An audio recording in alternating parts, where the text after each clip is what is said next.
Lina Ozora, atau nama asli Lina Supriyanti, adalah seorang pengemudi bis wanita cantik populer yang bekerja untuk perusahaan otobus PO Agramas.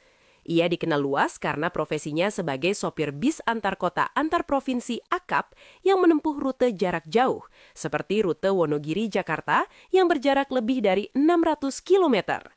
Lina Ozora asal Wonogiri, Jawa Tengah. Armada yang selalu dibawa, ia sering dipercaya mengemudikan bis kelas eksekutif atau suite kombi, termasuk unit dengan kode lambung HD003. Latar belakang, sebelum menjadi sopir bis, Lina sempat bekerja di berbagai bidang, termasuk di luar negeri, Timor Leste.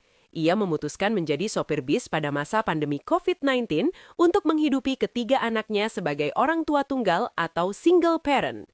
Keahlian telah memegang SIM B1 umum sejak 2017 dan mahir mengendarai berbagai sasis bis, mulai dari Hino, Mercedes-Benz, hingga Scania, baik tipe manual maupun matic. Nama Ozora, nama panggungnya Ozora, diberikan oleh seorang kenalan yang berarti kekuatan dari Tuhan. Hingga tahun 2025, Lina masih menjadi sosok inspiratif di dunia transportasi Indonesia dan sering muncul dalam berbagai konten otomotif di media sosial